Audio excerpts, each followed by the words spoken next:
So well done good morning guys. देखिए सुबह सुबह से हम यहाँ पे आप लोगों के लिए लेटेस्ट वीडियो लेके आ चुके हैं। आप लोगों की अर्धवार्षिक परीक्षाएं आने वाली हैं और आपकी जो है 12th हिंदी की जो अर्धवार्षिक परीक्षा है उसके लिए कंप्लीट इंपोर्टेंट क्वेश्चंस है। दोस्तों आपके इनसे बाहर प्रश्न नहीं जाने वाले। आपको जितने भी प्रश्न यहाँ पे बताए जा रहे हैं आई होप आप सबकी तैयारी रेगुलरली चल रही होगी एंड क्योंकि आपने अभी तक बहुत सारे क्वेश्चन याद कर लिए होंगे, बट ये जो क्वेश्चन हम वीडियो में बताने वाले हैं छोटे से लेके बड़े तक के, यानी 2 नंबर से लेके बड़े-बड़े जितने भी क्वेश्चंस हैं कंप्लीट आपको कर लेने हैं, एक भी क्वेश्चन आपको मिस नहीं करना है। तो यहाँ पे सभी सब्सक्राइबर्स को रेगुलरली वीडियो में एक्टिव रहना है। तो चलिए दोस्तों वीडियो को स्टार्ट करते हैं। उससे पहले जो लोग नए हैं, रेगुलरली बोर्ड से जुड़ी आपकी अपडेट्स और एग्ज़ाम से जुड़ी वीडियोज़ के लिए सब्सक्राइब कर दीजिए चैनल को। चलिए दोस्तों वीडियो को स्टार्ट करते हैं। सबसे पहले छोटे प्रश्न, आपके एक वाक्य के उत्तर। देखिए छोटे-छोटे प्रश्नों जो है आपके एक-एक नंबर में पूछे जाते हैं। तकरीबन अब 7 नंबर के आने लगे हैं, तो कुछ 7 क्वेश्चन्स हम आपको बता रहे हैं, तो यहाँ पे आप देख लीजिए। यहाँ पे आपके हैं, कविता की उड़ान कौन नहीं जानता है? तो देखिए कविता की उड़ान कौन नहीं जानता है? तो कविता की उड़ान, यहाँ पे इन क्वेश्चंस को आपको करना है अपनी क्यूबी के अंदर टिक। उसके बाद आपका अगला प्रश्न है, जहाँ उपमेय को उपमान से श्रेष्ठ बताया जाए वह कौन-सा अलंकार सॉरी आपका अलंकार होता है? अगला प्रश्न आप सभी देख सकते हैं, भक्तिन की ओंठ कैसे होते हैं? तकनीकी शब्द का दूसरा नाम क्या है? साथ ही साथ एग्ज़ाम्स या मेन एग्ज़ाम्स के अंदर आपको काफ़ी सारे लेट नाइट क्वेश्चंस भी हम देते रहते हैं, तो आपको चैनल पे आफ्टर ऑल एग्ज़ाम के दौरान आपको एक्टिव रहना है। इसके आप आगे के प्रश्न देखेंगे, तकनीकी शब्द का दूसरा नाम क्या होता है? यहाँ पे जूझ उपन्यास के हिंदी अनुवाद को क्या लिखते हैं? इसके बाद आगे के जो प्रश्न हैं, समाचार लेखक कितने होते हैं, और या बाकी के एक-एक नंबर के प्रश्नों को आप लोग देख सकते हैं। चलिए दोस्तों आगे के प्रश्न देखते हैं।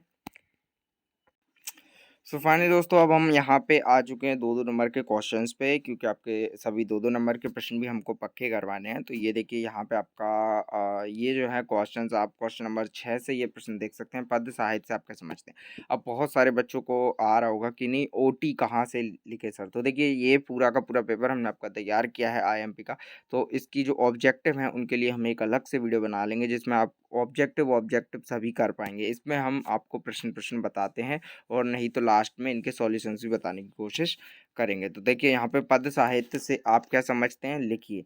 तो ये आपको करना है 2 नंबर के हिसाब से आपको क्वेश्चंस को याद करना है, क्योंकि देखिए हिंदी के अंदर ऐसा रहता है क्वेश्चन को बहुत छोटा भी लिखा जा सकता है और विस्तार करके बड़ा भी लिखा जा सकता है, क्योंकि हिंदी में आप लोग कुछ भी चीज़ें ऐड कर देते हैं खासकर हिंदी के अंदर। तो जितने नंबर आए हैं उसके हिसाब से ही आपको लिखना है, अथवा प्रश्न भी यहाँ पे ऐड करें आपके। देखिए रीतिकाल को श्रृंगार काल क्यों कहा जाता है? तो इन प्रश्नों को आपको याद कर लेना है और नंबर्स के हिसाब से, और तकरीबन जिसमें यहाँ पे बताया गया है तो ये उतने ही मार्क्स में आएँगे। तो इसके बाद अगला प्रश्न है, कवि संसार को अपूर्ण क्यों मानता है? उसके बाद कवि किस प्रकार के ज्ञान को भूलना चाहता है? नेक्स्ट है आपके महाकाव्य की विशेषताएँ लिखिए। अगला खंड काव्य की विशेषताएँ लिखिए, और उसके बाद है अभिधा शब्द शक्ति की परिभाषा लिखिए। एंड नेक्स्ट है आपका लक्षणा शब्द शक्ति उदाहरण सहित लिखिए। तो इन प्रश्नों को आपको करना है। आगे के प्रश्न अगर हम देखेंगे तो यहाँ पे जीवनी और आत्मकथा में कोई 2 अंतर के लिए पूछा गया है, नाटक एकांकी में अंतर के लिए पूछा गया है, और अगला है बारिश ना होने पर गाँव की हालत कैसी थी? तो ये कुछ कहानी वाले क्वेश्चंस हैं। दोस्तों इसके बाद जो अगले प्रश्न है यहाँ पे आपका इसका अथवा में पूछा गया है, काले मेघा पानी दे से लेखक का क्या तात्पर्य? ये एक ही कहानी के दोनों क्वेश्चंस यहाँ पे पूछा गया है। राजभाषा की विशेषताएं बताइए, और क्षेत्रीय शब्द किसे कहते हैं उदाहरण सहित लिखिए। इसके बाद आगे के प्रश्न है, यहाँ पे बिंब क्या है उदाहरण के माध्यम से लिखिए। बहुत सारे बच्चों को क्वेश्चंस ज़्यादा लग सकते हैं, लेकिन यहाँ पे बता दें हिंदी के अंदर सिंपल से क्वेश्चंस होते हैं, इनको करने में ज़्यादा टाइम नहीं लगता, बस आपको एग्ज़ाम से पहले एक एक बार पढ़ने की ज़रूरत होती है। एंड पूरा का पूरा पेपर सेम आप आराम से जो है 90 से लेकर 95 का पेपर बहुत ही आराम से कर देते हैं। तो इसमें आपको थोड़ी सी मेहनत करनी होगी। यहाँ पे प्रेरक अनुभूति के आधार पर बिंब के प्रकार लिखिए। उसके बाद यशोधर बाबू के चरित्र की विशेषताएं पूछी गई हैं। यहाँ पे सिल्वर वेल्डिंग का आयोजन क्यों हुआ था? ये आपके कुछ क्वेश्चन हैं। उसके बाद दोस्तों यहाँ पे आगे के प्रश्न है, आपके एक अच्छे लेखक के लिए ध्यान देने योग्य कौन कौन सी बातें होती हैं? तो यहाँ पे आपका 2 नंबर में प्रश्न है, तो आपको 2 बातें ही लिखनी है। कितनी बातें? सिर्फ 2 बातें। उसके बाद आगे के प्रश्न है, पत्रकारिता लेखक के बारे में लिखिए। उसके बाद निम्नलिखित बिंदुओं के आधार पर सूर्यकांत त्रिपाठी, निराला अथवा तुलसीदास जी के साहित्य परिचय। तो अब ये आ गए हैं आपके गद्यांश पद्यांश वाले क्वेश्चंस, तो इनको आपको आता है आराम से, तो आपको यही तुलसीदास जी की कर देना है।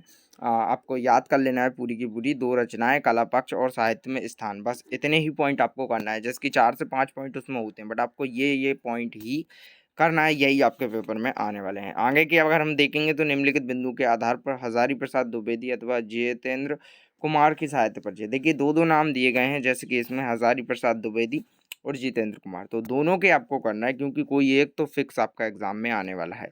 हो सकता है दोनों साथ में आ जाएं इस तरीके से अथवा में, तो इसमें भी आपको 2 रचनाएं, भाषा शैली और साहित्य में स्थान कर देना है। आगे के प्रश्नों में आपके पूछे गए हैं, विभाजन और अनुविभाजन में अंतर लिखिए। ये आपके बड़े बड़े प्रश्न हैं। देखिए ये प्रश्न काफ़ी बड़े-बड़े प्रश्न हैं, यानी 3-3 नंबर में। विभाजन, अनुविभाजन में अंतर, और ये आलम्बन विभाजन, उद्दीपन विभाजन में अंतर।